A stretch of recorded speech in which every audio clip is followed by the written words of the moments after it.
નમસ્કાર દર્શક મિત્રો, મિશન ગુજરાત 2022માં આપ સૌનું સ્વાગત છે। હું છું જીગર દેવાણી। દર્શક મિત્રો, જે પ્રકારે આપણે જોઈ રહ્યા છે કે ગુજરાત વિધાનસભાની ચૂંટણીને હવે ગણતરીના મહિનાઓ બાકી છે અને આ ગણતરીના મહિનાઓની અંદર જ કેવા પ્રકારની ઉથલપાથલ, કેટલા પ્રકારની રેલીઓ અને કેવી રીતે તમામ પાર્ટીઓ એડી ચોટીનું જોર લગાવી રહ્યા છે, તેવામાં આમ આદમી પાર્ટીએ દિલ્હી બાદ પંજાબમાં પોતાની સત્તા હાંસલ કરી અને ત્યારબાદ હવે તેની નજર સીધી જ ગુજરાત ઉપર છે।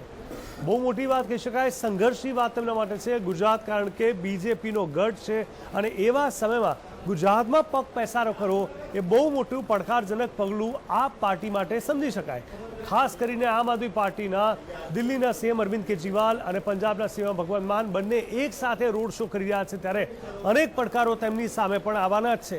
પરંતુ જે વખતે અગાઉ પણ મેં તમને વાત કરી હતી કે પહેલી વખત બીજેપી વર્સિસ કોંગ્રેસની જગ્યાએ બીજેપી વર્સિસ આપ એટલે ત્રીજી પાર્ટી સક્રિય થઈ છે, ત્યારે શું પરિણામ આવી શકે છે, તેનું કોને વધારે નુકસાન થશે, તેનું બીજેપી કે પછી કોંગ્રેસને, તે તો આવનારો સમય બતાવશે।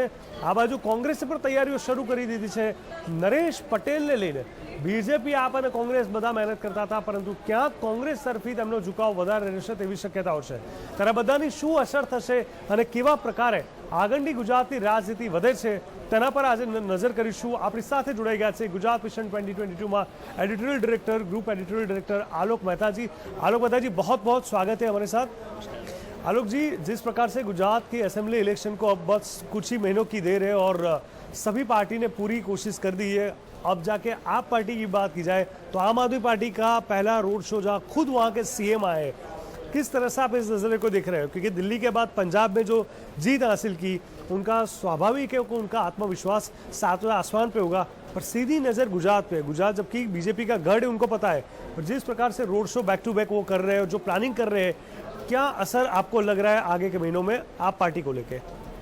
देखिए जिगर भाई, पहले तो इंडिया न्यूज़ के सब हमारे जो दर्शक हैं उनको शुभकामनाएं, क्योंकि हिंदू नववर्ष के हिसाब से चैत्र प्रतिपदा या जिसको कह सकते हैं गुड़ी पड़वा, आज उसको पूरे देश में हमारे जो समाज है, और वो किसी एक कहने को वर्ष है विक्रम संवत 2079, लेकिन आप ये देखिए कि इस नववर्ष के अवसर पर गुजरात जो कहीं मैंने श्रीखंड और उसका तो है, वैसे दिवाली के बाद भी नववर्ष कहते हैं, लेकिन यदि वर्ष जिस हिसाब से शुरू होता है, जैसे हमारा दूसरा साल शुरू होता है कि भाई अभी 2021 है और 2079 है, तो ऐसी दृष्टि से हमारे दर्शकों के लिए शुभकामनाएं, इसलिए कि चुनाव में जैसा आपने कहा कि आज से कुछ हंगामा शुरू हुआ है, और हंगामा शुरू हुआ मतलब आम आदमी पार्टी जो कल तक अभी तो एक आध जगह पहुंची थी, पंजाब में चूंकि उसने अपना झंडा गाड़ा है दिल्ली के बाद, ऐसी स्थिति में गुजरात के लोगों के लिए एक जो शांति प्रिय प्रदेश है, जो गुजरात मॉडल है, उसको यदि कह रहे हैं कि पंजाब मॉडल बनाना है कि दिल्ली मॉडल बनाना है, मेरा ऐसा मानना है कि गुजरात का ही मॉडल वो एक अपना ओरिजिनल मॉडल है। दिल्ली का तो आप कैसे, दिल्ली कॉस्मोपॉलिटन शहर है, यहाँ तो दुनिया भर के लोग हैं, गुजरात में भी लोग होंगे, लेकिन यहाँ तो उस तरह का है। पंजाब में खास तरह का मॉडल है भाई, वहाँ पर खूब दारू के कारखाने हैं, शराब के जम करके, वहाँ पर कभी उद्योग था, सब उद्योग बैठा हुआ है। आम आदमी पार्टी वहाँ खालिस्तानी भी पहुँच जाते हैं, वहाँ कुछ और गड़बड़ है, सीमा का है। गुजरात में समुद्री सीमा है, जामनगर जैसी जगह जहाँ पेट्रोल डीजल की बात कर रहे हैं, जहाँ हम एक मॉडल मानते हैं कि लोगों को रोजगार मिला है, जो महात्मा गांधी का और सरदार पटेल का प्रदेश है। तो आम आदमी पार्टी जैसा सबका स्वागत करती है, वहाँ की जनता मैं समझता हूँ कि करे, और आज जिस तरह से उनके शुरू हो गया है, रोड शो कहते हैं, जबकि हमारे यहाँ पहले उसको जुलूस कहा जाता था। आप देखिए नरेंद्र मोदी जी का जो निकला वो एक भावना के साथ जुड़ा हुआ था। ये तो क्या है कि आप मार्केटिंग है, रोड शो मार्केटिंग का शब्द है। मैं गुजरात का, मैंने कहना चाहे वो गुजरात का जब नव जागरण जो मूवमेंट हुआ था जयप्रकाश जी का, उस समय में मैं जाना हुआ है। तो अब केजरीवाल जी अब सत्ता के लिए गए हैं, वो गुजरात के जनता के लिए गए हैं, वो उनके वहाँ जो लोकल लोग होंगे वो करेंगे ही, जो उनके प्रदेश के अध्यक्ष जिस पर हम चर्चा करने वाले हैं। तो चुनौती है, कांग्रेस का भी गढ़ रहा है, मैं तो देखा है कि जिन समय में जाता रहा वहाँ गांधीनगर कांग्रेस के अधिवेशन होते थे और कांग्रेस का बहुत कुछ आता। कांग्रेस लगभग पूरे देश में सिमट गई है, गुजरात में भी अब कोई ऐसा नेता उभर कर नहीं सामने दिखाई दे रहा है जिसको आप कहें कि भाई उसके बल पर लड़ सकता है। तो शायद केजरीवाल जी ये लग रहा है कि कांग्रेस की जगह भरने के लिए वहाँ पहुँचे हैं, और कांग्रेस भी तैयारी कर रही है, जिस पर हम आगे चर्चा करेंगे। आप जिस तरह से बता रहे हो कांग्रेस भी तैयारी कर रही है, कांग्रेस तैयारी कर रही है, और जो आपने शुरुआत में बात की कि कोई नेता कांग्रेस का भी ऐसा होगा कि जिनका अपना वो प्रभुत्व रहेगा, तो आपको बता दें कि राजस्थान के अशोक गहलोत जी है, उनकी कहीं ना कहीं स्ट्रेटेजी मानी जाती है और समझी जाती है, जिनके तहत प्रशांत किशोर और ख़ास तौर पे नरेश पटेल, जिनकी हम पहले भी चर्चा कर चुके हैं, पाटीदार समाज पहले भी सेंटर ऑफ अट्रैक्शन था इलेक्शन में, इस बार भी है, और उसमें जितने भी बड़े नाम हैं उनमें से नरेश पटेल सबसे बड़ा नाम है, साफ सुथरी इमेज है, सामाजिक तौर पे काफ़ी एक्टिव है, उनको कांग्रेस में लाने की बड़ी कोशिश है, और माना जाता है कि एक आध हफ्ते के अंदर ऑफिशियली डिक्लेयर हो जाएगा। 6, 7, 8 तारीख राहुल गांधी भी गुजरात दौरे पे है, तब जाके ऑफिशियल डिक्लेयरमेंट हो सकता है, ऐसी प्रबल संभावना है। तो कांग्रेस भी अपने एंड से पूरी शक्यता, पूरी कोशिश कर रही है कि हमसे क्या हो सकता है, क्योंकि अब तो कांग्रेस में भी आपने देखा होगा कि जो पुराने नेता थे, जैसे अर्जुन मोढवाड़ा थे, शक्ति सिंह गोयल थे, वो सारे वो लॉबी अभी काफ़ी इतनी एक्टिव नहीं रही है। अब जो कि नई जनरेशन है वो कहीं ना कहीं नए चेहरे को भी ढूंढती है, तो एक ऐसा बड़ा नाम जो इसकी सामाजिक प्रतिष्ठा ज़्यादा हो, उसको एनकेज करने में कांग्रेस अभी लगी हुई। तो कांग्रेस और आप पार्टी दोनों अपने अपने हिसाब से मजबूत कोशिश तो कर रही है, लेकिन आपको पता है कि जिस तरह से नरेंद्र मोदी भी अभी आके गए, अमित शाह भी आके गए, वापिस आने वाले हैं, तो हमेशा ऐसा देखा है कि मान लो कि 20 रैली आप पार्टी ने की या 30 रैली कांग्रेस ने की, उसके सामने अगर बीजेपी की देखा जाए तो मोदी ने 50 रैली कर दी होती है, और उनका प्रभाव कुछ अलग रहता है। स्वाभाविक तौर पे वहीं से वो आगे निकले, पीएम बने, तो एक असर वो भी रहती है। तो कहीं ना कहीं उनका प्रभाव, उनकी इमेज है, उनका जो विजन है, जो विकास की राजनीति, जिन्होंने शब्द उन्हीं ने दिया था, हालांकि विकास हर जगह पे उसकी डेफिनेशन अलग है, तो कहीं ना कहीं ये लगता है कि ये सब पे ओवरकम कर रहे हैं। बीजेपी की जब रैलियाँ होती है, उनकी जो स्पीच होती है नरेंद्र मोदी जी की, ये कहीं ना कहीं इन पे हावी रहेगी, ऐसा आपको लग रहा है? देखिए, मैं ऐसा मानना है कि जिस तरह से गुजरात की जनता है, उनके लिए कांग्रेस का एक नया चेहरा, आपने नाम लिया शक्ति सिंह गोहिल का। शक्ति सिंह गोहिल हम लोगों के सामने भी, पत्रकारों के सामने, मैं सालों से उनको देखता रहा हूँ। माधव सिंह सोलंकी के समान, जब आप रही ना, वो पुराने नेताओं में कांग्रेस के बड़े नेता थे। शंकर सिंह वाघेला भी कभी तो खैर बीजेपी के रहे, लेकिन बाद में कांग्रेस में भी आए। तो जो पुराने कांग्रेस के नेता थे, शक्ति सिंह गोहिल, वो उनको पहले शिकायत यही थी कि भाई मुझे इतना महत्व नहीं दिया गया जितना मैं संघर्ष करता हूँ जमीनी, जो भी कारण कांग्रेस की राजनीति में रहे। आज आप उनके वजह नरेश पटेल, आपने बिल्कुल ठीक कहा, अशोक गहलोत जी की नरेश पटेल की मुलाकात हुई है। अशोक गहलोत जी भी जब यूथ कांग्रेस में थे तब से मैं उनके बारे में मुझे मालूम है, जब दिल्ली में मंत्री थे, राजीव गांधी के समय में थे, और भी उन्होंने काम किया है। तो वो एक बात, जो कि राजस्थान के चीफ मिनिस्टर हैं, और पिछले चुनाव में गुजरात में उन्होंने, मैंने अहमद भाई पटेल के वो बड़े क्लोज थे, आप ये मानिए, मैंने उस राष्ट्रीय राजनीति में, और सोनिया गांधी, राजीव गांधी ने उनको मैंने रोक दिया, लेकिन वो लो प्रोफाइल थे, तो राहुल गांधी ने पहले उनको महत्व नहीं दिया था। पिछली बार गुजरात के चुनाव में कुछ सफलताएं मिली, उसके बाद अशोक गहलोत आए।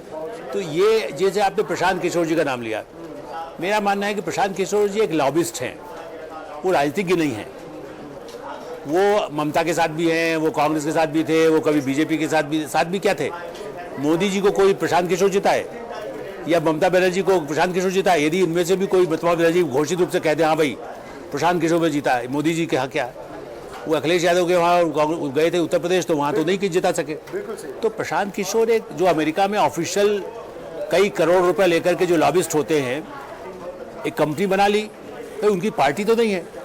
अब इसको ऐसा हुआ बनाया जा रहा है कि प्रशांत किशोर आएंगे और गुजरात का चुनाव जिता देंगे, अरविंद केजरीवाल आएंगे, चुनाव जिता देंगे। भाई पंजाब में जीतने की अलग वजह थी, पंजाब में लोग त्राहिमाम कर रहे थे, कांग्रेस की लड़ाई, सिद्धू का कूच, पाकिस्तान का ये, आतंकवाद का अलग, तो उनके पास जो अल्टरनेटिव दिखा वो चले गए। कोई गाड़ी, जैसे आप जाते ना, हम अहमदाबाद जाने के लिए पहले 1-2 गाड़ियाँ होती थी, अहमदाबाद एक्सप्रेस, और अहमदाबाद में 2 ही गाड़ी थी। जब तीसरी गाड़ी जाने लगी कि साबरमती भी जा रही है और दूसरी गाड़ी जा रही है, तो हम कहते भाई मेल जाने लगा। उसके बाद और फास्ट ट्रेन से सुपर फास्ट आ गई, शाहजादी एक्सप्रेस आ गई। तो जब मुझे राजधानी एक्सप्रेस मिल गई, तो मैं उसके बाद पैसेंजर से को जाऊँगा। तो मोदी जी का राजधानी एक्सप्रेस है, और इनका जो है वो एक्सप्रेस, अभी मालगाड़ी लेके केजरीवाल जी आए हैं। अब माल उसमें कितना है मुझे नहीं मालूम, मतलब उनके पास पैसा होता है, तो वहाँ कराना का बहुत पैसा आया। आप तो परिवार आपके भी है, सबके हम लोगों के परिचित अमेरिका वहाँ पर है, तो वो लोग हो सकता है केजरीवाल जी को भी कुछ दान दक्षिणा कर दे। तो लेकिन गुजरात की जनता पैसे से नहीं जीती जाती। बड़े बड़े उद्योगपति हमने देखे हैं जब चुनाव हार गए, के बिरला जी जैसे एक जमाने में जब कुछ थे, तो वो गुजरात से नहीं, लेकिन राजस्थान से, जो उनका गृह नगर था, के बिरला उस समय चुनाव हारे, तो गलतफहमी नहीं कोई रखे कि पैसे से जीता है तो नहीं, काम से ज़्यादा है।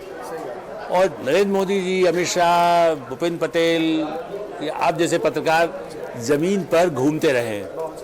आप तो यंग हैं, लेकिन आपके जो पुराने पत्रकार हैं, आपके सहयोगी हैं, इंडिया न्यूज़ में हैं, दूसरे अखबारों में हैं। मैं मंजिल से मैंने कहा मैं 74-75 में जाता था, तो हमने भी गली गली जाके देखा हुआ है। आज केजरीवाल या प्रशांत किशोर को तो कोई दूसरा उनको रास्ता दिखाएगा, गूगल से वो पढ़ेंगे किधर जाना है, या कोई नक्शा भेज देगा अमेरिका से, कहेगा इस तरफ पे जाने से ज़्यादा प्रभाव पड़ेगा। तो कांग्रेस का नरेश पटेल जी एक अच्छे व्यापारी हैं, उनका उद्योग जगत, व्यापार जगत में, मेरा ख्याल उद्योगपति तो बड़े नहीं है, लेकिन व्यापार जगत में जैसा आपने कहा कि उनकी अच्छी छवि है। लेकिन आप बताइए ना, कांग्रेस में अब ज्वाइन करेंगे, कितना अंतर है। देखिए, वो एक आप लगातार कोई काम कर रहा हो, आप 20 वर्ष आप गुजरात में रहे, मैं कल कितनी मेरी ईमानदार छवि हो, कल में जाएगी, जमानत जब्त हो जाएगी ना मेरी मैं कितना ईमानदार हूँ। आपने बहुत सही कहा, क्योंकि एक होता है कि प्रचार और प्रचार के हिसाब से जाना, दूसरा होता है कि आप वहीं के लोकल हो। अब मोदी जी को पता है कि किस एरिया या किस जगह की क्या विशेषता है, वहाँ कौन लोग किस हिसाब से किस मुद्दे से जुड़ चुके हैं, ठीक है, ये सारी चीज़ें समझना। आपने देखा होगा सौराष्ट्र में जाते होंगे तो उनकी अपना बोली काठियावाड़ी हो जाती है, ठीक है, सूरत में जाते हो तो सूरती भाषा हो जाती है, तो भाषा का भी गुजरात में अपना अपना एक लगाव है। तो गुजराती लोग, आपने बहुत सही बात बोली कि सिर्फ ऐसा नहीं कि पैसा देख के वो वोट दे देंगे या कोई किसी के प्रभाव में आ जाएंगे। देखिए, जनता बड़ी स्मार्ट हो चुकी है, जनता को पता है कि चाहिए और कौन दे सकता है वो भी अब समझ रही है। अगर वो पंजाब बॉर्डर की अगर बात करेंगे तो पंजाब बॉर्डर में तो जैसे आपने बताया वहाँ तो लीकर का ओपन एरिया है, ठीक है, गुजरात में वो मुमकिन नहीं है, वो तो बोल भी नहीं पाएंगे। अच्छा, दूसरा है बिजनेस का, तो पंजाब में इतना पोटेंशियल बिजनेस का नहीं जितना गुजरात में है। तो पंजाब मॉडल को अगर रिपीटिशन करके अरविंद केजरीवाल बार बार दोहरा रहे हैं, तो क्या वो ठीक भी है या नहीं गुजरात के लिए, ये भी तो समझना पड़ेगा। देखिए, ये सही है। और आपने जैसा कहा, मैं मानता हूँ कि नई पार्टी आने से दोनों के वोट, अभी क्या हुआ गोवा में, उत्तर प्रदेश में, कई लोग, अखिलेश यादव कई जगह 5-5 हज़ार वोट से हारे हैं, बीजेपी भी कुछ जीती, ओवैसी चले गए, बड़े हाई हैदराबाद में उनका है, हैदराबाद में सत्ता में नहीं थे ओवैसी। यहाँ पर यदि मान लो इशू उठाते हैं केजरीवाल जी, तो आप ये बताइए कि जब आपका कोई वहाँ पर उस तरह का नहीं है, तो आप ये जरूर कांग्रेस के लिए सुविधा हो, के लिए कहीं ये सुविधा होगी उनके आने से, या नुकसान होगा कांग्रेस का। हो सकता है बीजेपी का वोट भी काटे, जो बीजेपी से नाराज है वो आम आदमी को मिले, कुछ वोट कांग्रेस को मिलेगा, तो बीजेपी का रास्ता आसान होगा। नरेश पटेल जी आएंगे तो बीजेपी के लिए और अच्छा है, कहीं केजरीवाल काउंटर होंगे, केजरीवाल जी के कई कहानी किससे, मोहल्ला क्लिनिक में क्या गड़बड़ है, वो परसेप्शन जरूर उनका है, तो परसेप्शन से जरूर चुनाव में सफलता मिलती है। और एक हद तक, लेकिन गोवा का प्रयोग हमने देखा है, उत्तर प्रदेश में देखा है। संजय सिंह मैं जानता हूँ, जिस कॉलोनी में जाके घर लेके वो 2 साल से रह रहे थे, उनके प्रभु वही थे वहाँ पर, संजय सिंह चेहरा थे। आप ही बताइए, उत्तर प्रदेश में कितनी सीटें जीती, कोई सीट जीती? एक भी सीट नहीं जीती। अब तो कोशिश करना चाहिए, वो हो सकता है 20 साल बाद आम आदमी पार्टी वहाँ दिखाई देने लगे, कांग्रेस धीरे धीरे और बिल्कुल खत्म हो जाए, तो हो सकता है कि 10-20 साल बाद आम आदमी पार्टी वहाँ उनका नया नेता उभर के आ जाए इस पार्टी। भाई, रिसेंटली एक खबर आ रही है, जैसे इंद्रनील राजगुरु सौराष्ट्र का बड़ा नाम है, खासतौर पर राजकोट का, तो वो उनको लेके जो 2017 में एक खबर आई थी कि वो कहीं ना कहीं बीजेपी ज्वाइन कर सकते हैं। हालांकि कांग्रेस से वो एक्टिव नहीं रहे थे उस टाइम, लेकिन उन्होंने साफ तौर पे बोल दिया था कि मैं बीजेपी नहीं ज्वाइन कर रहा हूँ, उन्होंने किया भी नहीं। लेकिन अब जाके ये बात भी सामने आ रही है कि वो आम आदमी पार्टी ज्वाइन कर सकते हैं कभी भी, ठीक है, तो वो अपने आप में एक बड़ा नाम है। तो कहीं ना कहीं आम आदमी पार्टी ये कोशिश कर रही है, नहीं अभी तो नहीं है, बिल्कुल नहीं है, पर कहने का मतलब है कि उनकी कोशिश, क्योंकि नाम बड़ा है और काफ़ी दो दशक से ज़्यादा अनुभव है और विपक्ष के नेता रह चुके हैं। 2017 में विजय रूपाणी जो सीएम थे, उनके सामने वो लड़े थे, हालांकि वो जीत नहीं पाए थे। तो ये बड़ा नाम अगर आम आदमी पार्टी में जाता है तो सौराष्ट्र भी मजबूत थोड़ा बहुत होगा आम आदमी पार्टी के लिहाज से अगर देखा जाए। पर कहीं ना कहीं सामने जो है, जो सत्ता पक्ष यानी कि बीजेपी, वो इतनी मजबूती से 2 दशक से ज़्यादा है, तो उनको बीट करना अपने आप में बहुत बड़ी चैलेंज हो चुका है।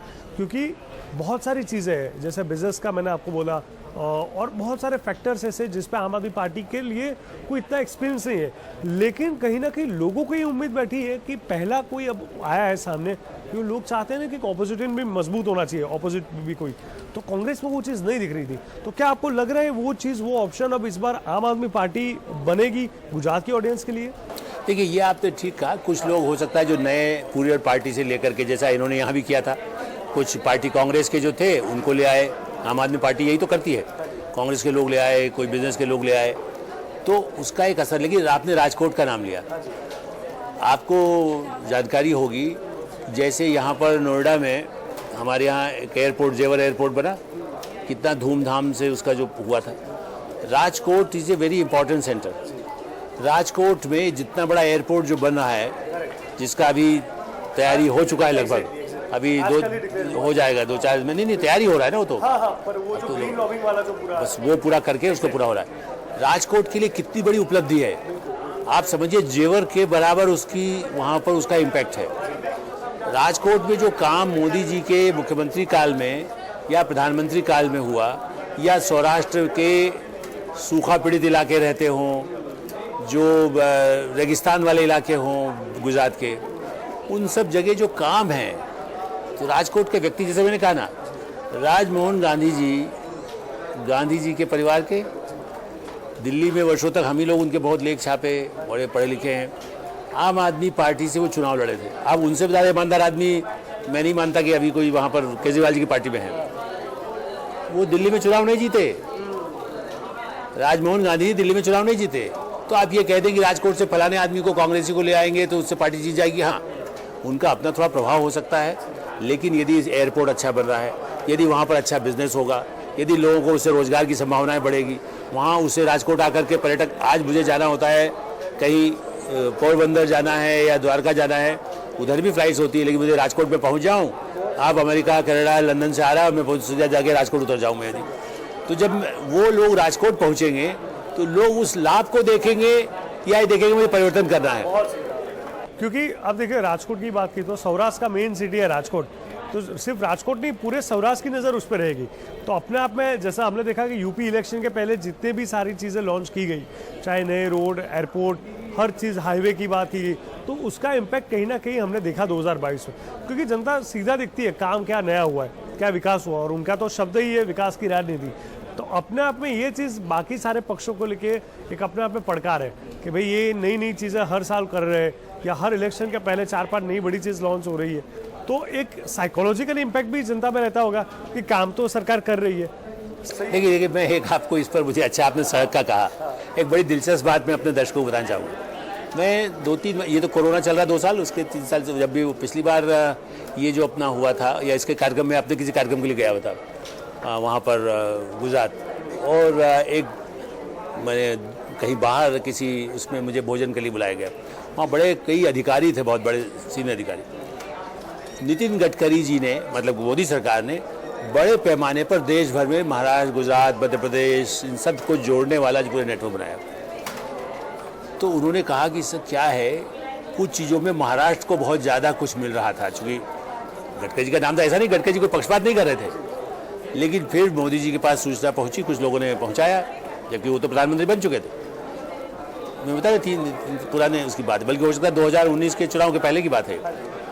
तो मेरा ये कहना है कि आज ये प्रोजेक्ट आया गया है या सड़क बन रही, ऐसा नहीं है, जो लगातार चल रही थी। तो उन्होंने क्या किया, भाई देखो महाराष्ट्र का यहाँ तक हो चुका है ना, अभी मध्य प्रदेश को भी जोड़ने वाले हैं ये गडकरी जी जो गुजरात, तो गुजरात के लिए भी और ज़्यादा कहाँ कहाँ नई सुविधाएँ हैं, सड़क जोड़ना। अटल, मैं इसके अलावा बताऊँगा, जब ये मुख्यमंत्री थे तब बल्कि हाँ मेरा ख्याल मोदी जी आ गए थे, या उससे भी पहले भी मुझे जाना हुआ, जब अटल बिहारी वाजपेयी प्रधानमंत्री थे, तो अटल बिहारी वाजपेयी सड़क योजना जो मतलब उस समय उनका बहुत शुरू हुई थी, उनका बोर्ड लगे होते थे। हाँ शायद मोदी जी आ भी गए थे, तो उस समय कई काम हुए। और अब मोदी जी प्रधानमंत्री बन गए, नितिन गडकरी उसके मंत्री हैं, तो पूरा, और अमित शाह जी, हुआ कि भाई गुजरात में जहाँ जहाँ कमी गाँव तक जाने के लिए है सड़कों का, तो बड़े पैमाने पर राजमार्ग। आप बताइए ना, दिल्ली से यदि 12 घंटे में मुंबई पहुंचेंगे तो मध्य प्रदेश गुजरात होके तो जाएगा ना, वो हवाई जहाज से नहीं जा रहा है, वो कहीं और कहीं से उड़ के नहीं जा रहा है, गुजरात होके जा रहा है। ऐसी सड़कें गुजरात को जोड़ना, व्यापारी जा रहा है, विदेशी आ रहा है, पर्यटक आ रहा है, तो ये चुनाव को देख करके काम नहीं हो रहा है। मेरा ये कहना है कि लोग क्या कहते हैं, चुनाव आया तो उद्घाटन, अरे भाई उस समय यदि पूरा हो गया काम तो एयरपोर्ट उसके 2 महीने पहले आज उद्घाटन होगा तो क्या कर, रोक दे उसको, एयरपोर्ट चालू ना करें। गोरखपुर कुशीनगर का एयरपोर्ट, जो गोरखपुर के पास है। अब वो कितने साल में लगे, गुजरात का राजकोट का एयरपोर्ट का एक दिन में बन सकता है, जमीन लेना बनाना वो कई बरस लगते हैं। तो इसका चुनाव से मतलब नहीं है, लेकिन लगातार लोग ये देखना चाहते हैं कि हमारी प्रगति हो, हम हमेशा खाना हमको मिले, हमारे बच्चों को रोजगार मिले, हम और आगे तरक्की कर सके। लेकिन हाँ, दूसरी पार्टियां भी कहेंगी कि हम भी बना सकते हैं, हम भी आपको ये दे सकते हैं, हम आपको ये करेंगे, या ये आपके यहाँ इस चीज़ में रोजगार नहीं मिला है हम लगाएंगे। लेकिन मुझे ऐसा लगता है कि लोग इसीलिए लगातार जो जीत रही है 95 से बीजेपी, उसका कारण ये है कि अपनी निरंतरता। ठीक है, थोड़ी सीटों में हाँ ये सही है कि मोदी जी ने अभी चीफ मिनिस्टर बदले, भूपेंद्र पटेल जी, जहाँ विधायक काम नहीं कर रहे हैं, जब भी कोई मीटिंग हुई है, वो अंदर की मीटिंग हो बाहर की मीटिंग हो, वो कहते भैया तुम काम करो, यदि आप अहमदाबाद नहीं जाओगे, आप घूमोगे नहीं, राजकोट नहीं जाओगे, आदिवासी इलाकों में नहीं जाओगे तो क्या करूँगा मैं? तो आपको जो पैसा चाहिए, सहायता चाहिए, मैंने चुनाव सड़क बनाने के लिए, बिजली देने के लिए, पीने का पानी देने के लिए, वो मैं करूँगा, स्कूल के लिए करूँगा। सरदार पटेल का इतना कितने हजारों लाखों लोग जाने लगे, सरदार पटेल की प्रतिमा का जो काम हुआ, स्टैचू ऑफ यूनिटी अपने आप में। और हम लोग जाते थे न्यूयॉर्क में जाकर के स्टैचू ऑफ लिबर्टी देखना है, यहाँ पर स्टैचू ऑफ यूनिटी जो सरदार पटेल की बनाई गई, दुनिया का पर्यटक वहाँ आ रहा है, बड़े बड़े विदेशी आकर कहते हैं जी हमें वहाँ जाना है। तो ये उपलब्धि, ये निरंतरता बनी रहनी चाहिए, कोई पार्टी आए, लोग ये चाहते हैं। बिल्कुल सही बात। तो यही एक चुनौती है बाकी पार्टीज को लेकर, खासतौर पे कांग्रेस और आम आदमी पार्टी, जिस तरह से काम हो रहे हैं, विकास की राजनीति हो रही है, विकास के काम हो रहे हैं, और खासतौर पे जिस तरह से आलोक जी ने बढ़िया चीज़ बताई कि ये ज़रूरी नहीं कि इलेक्शन हो उस टाइम पे काम होते हैं, तो वही चीज़ को वही मुद्दा बना के उन्होंने काम किया है। काम कई सालों से चल रहे हैं, हो सकता है कि उस टाइम पे उस काम का एक कंप्लीट हो, तो उसके लिए एक अलग इम्पैक्ट रहती है। लोगों को लगता है कि ये शायद इलेक्शन पास में है और इसी बार कंप्लीट हुआ, अभी जाके लोकार्पण हुआ क्योंकि इलेक्शन आ रहा है। ये एक साइकोलॉजिकली हो सकती है, पर चलो अगर ऐसा है भी, पर काम तो हो रहा है, तो जनता वो भी देखेगी। तो आम आदमी पार्टी और कांग्रेस के लिए अपने आप में बहुत बड़ी चुनौती। आपको क्या लग रहा है, आखिरी सवाल मुझे ये पूछा है आपसे, कि जिस तरह से दोनों पार्टी ने अपनी स्ट्रेटेजीज चेंज की, जिससे आम आदमी पार्टी तो बिल्कुल नहीं है, गुजरात में जिस तरह से अब ये रोड शो की जो शुरुआत की गई है, वो भी दो सीएम के साथ, वो क्या अगर असर कर पाएगी आपको लग रहा है? क्योंकि लोग कहीं ना कहीं जो एंटी फैक्टर वाले होते हैं वो कहीं ना कहीं ऐसा ऑप्शंस ढूंढते हैं, नंबर एक। और दूसरा, कांग्रेस अब पूरी रणनीति के साथ नए चेहरे के साथ आ रही है, तो आपको लग रहा है कि वो दोनों पार्टी हो सकता है कि पहले कोई सीएम के चेहरे डिक्लेयर करें या उनके नाम पे आगे अपनी स्ट्रेटेजी बनाए, ऐसी कोई संभावना आपको लग रही है क्या? देखिए जिगर भाई, मेरा ऐसा मानना है कि कांग्रेस पार्टी ही बड़ी चुनौती होगी, और आम आदमी पार्टी उस तरह से कांग्रेस का, चूँकि उनके पास कैसे उम्मीदवार हो, अभी हमने उनका जिक्र नहीं किया, राहुल गांधी जो उनकी निगाह भी वहाँ पर है। राहुल गांधी थोड़ा दूसरे ढंग से काम करने के आदी हैं, जिससे पार्टी में ही परेशानी होती है। जैसे मैंने कहा ना, पुराने नेताओं को निगलेक्ट करने का उनका हमेशा रहता है, इसीलिए प्रशांत किशोर को ले आए। अच्छा, फिर प्रियंका गांधी जी अभी उत्तर प्रदेश होकर आ गई, ये ठीक है कि अब उनके उत्तर प्रदेश की वो प्रभारी थी, लेकिन गुजरात के लिए खाली अशोक गहलोत तो नहीं, उनको प्रियंका गांधी का समर्थन चाहिए, क्योंकि राहुल गांधी को लेकर के वोट नहीं मिलता है, ये तो सब समझ चुके हैं। जिनको उत्तर अमेठी जैसी जगह से, जो इंदिरा गांधी, राजीव गांधी, सबका इलाका रायबरेली अमेठी रहा, यदि राहुल गांधी वहाँ नहीं जिता सकते तो गुजरात में कैसे जिता देंगे? गुजरात में माधव सिंह सोलंकी जैसे नेता भी नहीं है उनके पास वहाँ पर बने।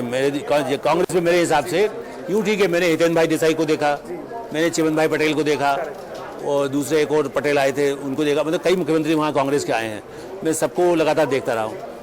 उस हिसाब से कांग्रेस के पास वो चाहिए, तो इसलिए राहुल गांधी, प्रियंका गांधी, प्रशांत किशोर, अशोक गहलोत और केशव पटेल, उन्हें जो सब लोग मिलकर करेंगे, तो एक चुनौती वो बड़ी होगी बीजेपी के लिए। आम आदमी पार्टी जैसे सूरत में कुछ सीटें ले आई थी ना पार्क फॉर्मेशन की, ऐसे हो सकता है कि यहाँ पर 20,000 वोट ले आए, वहाँ 20,000 वोट ले आए, तो बाद में वो कह सकती है कि गुजरात में हमको इतना % वोट मिला, चुनाव आयोग में मान्यता के लिए लाभ उठा सकते हैं। और अंतिम में देखा जाए तो यह है कि हाँ, टक्कर हो मोदी जी और बीजेपी की, क्या है कि वो तो हमेशा चुनाव की तैयारी करते रहते हैं ना, मतलब आगे की जमीनी तैयारी करते रहते हैं, चुनाव का मतलब उसका फायदा मिले, तो उनको भी एक बहादुर सामने होता तो मजा आता है, मेरा ऐसा मानना है। कोई कॉम्पिटिटर सामने नहीं होगा तो बड़ा पहलवान होता है ना, उसके सामने कोई मरियल से आ जाए मुर्दा मुर्दा टाइप, तो वो कहेगा यार इससे क्या लड़ रहा है, मुझे क्या फायदा है। तो वहाँ यदि ये टक्कर दिखाई देगी तो बीजेपी के लोग, और एक और फैक्टर है, आपने ध्यान दिया होगा, राष्ट्रीय स्वयंसेवक संघ के मोहन भागवत जी ने भी वहाँ मीटिंग अभी की थी बीच में, और वो लोगों से भी जब बात किया, अभी जो मीटिंग किया था गुजरात के लिए भी, तो उनके जो संगठन में है, चूँकि मोदी जी तो उसी से आए हैं संगठन से, आरएसएस से, वो संगठन भी पूरा अपना वहाँ ध्यान देता है।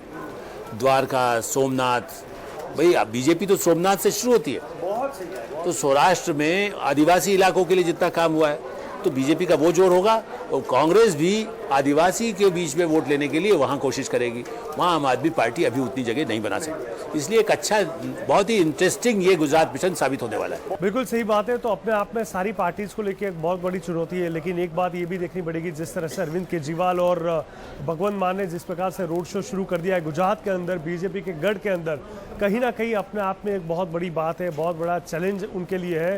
लेकिन वो भी बीजेपी को लेकर एक चैलेंज क्रिएट करना चाहते हैं। वो तो आगे का वक्त ही दिखाएगा कि वाकई कौन किसके लिए बड़ा चैलेंज उभर कर सामने आता है। दूसरी बाजू कांग्रेस की जो रणनीति है, खासतौर पर नरेश पटेल के नाम को लेके, वो शायद एक हफ्ते के अंदर क्लियर हो जाएगा। अगर वो चीज़ भी क्लियर होती है तो कांग्रेस के लिए बहुत बड़ा बाउंस बैक रहेगा। लेकिन सच्चा बाउंस बैक तो तभी कह सकते हैं कि उसको वोट बैंक में वो कन्वर्ट कर पाए, ताकि पाटीदार समाज में भी अपने आप में बहुत सारी चीज़ों पे लोग बटे हुए हैं। तो और हमेशा से बीजेपी के साथ वो पार्टी रही है, वो समाज रहा है। तो ये देखना रहेगा कि नरेश पटेल अगर आ भी जाते हैं तो क्या जो प्रशांत किशोर की जो स्ट्रेटेजी हम हमेशा कहते हैं, उसका क्या फ़ायदा, क्या असर देखने को मिलेगा।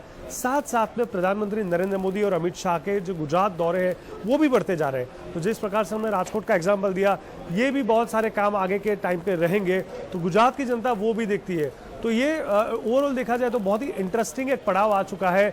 कभी भी कुछ भी हो सकता है वाली क्रिकेट के T20 जैसी सिचुएशन है, लेकिन हमेशा से देखा जाता है कि जो 20 साल से ज़्यादा हमेशा रहा है उन पे उनका प्रभाव हमेशा रहा है। वो अलग चीज़ है कि एंटी इनकम्बेंसी थोड़ी बहुत तो रहती है, लेकिन इस बार जिस तरह से हमने देखा कि 2002 के बाद 127, उसके बाद 2007 में 117, 2012 में 115, वैसे वैसे करके 97 तक आ गए थे।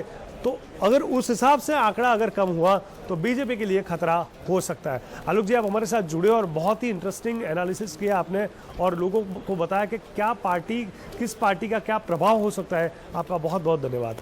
धन्यवाद। मेरा ख्याल है कि और उम्मीद करना चाहिए कि इंडिया न्यूज़ पर हम लोग जो चर्चा करते हैं वो गुजराती में आपको चाहे चिट्ठी लिखकर भेजें, मेल लिखकर भेजें, और इंडिया न्यूज़ को बताते रहें, ताकि हम इस प्रोग्राम को और ज़्यादा जो अपनी आपकी आवाज़ बन करके सामने आ सके। बहुत बहुत धन्यवाद आलोक जी। तो दर्शक मित्रों, गुजरात मिशन 2022 में અત્યારે આટલું જ। પોલિટિકલી તમામ ખબરો માટે આપ જોતા રહો ઇન્ડિયા ન્યૂઝ ગુજરાત। નમસ્કાર।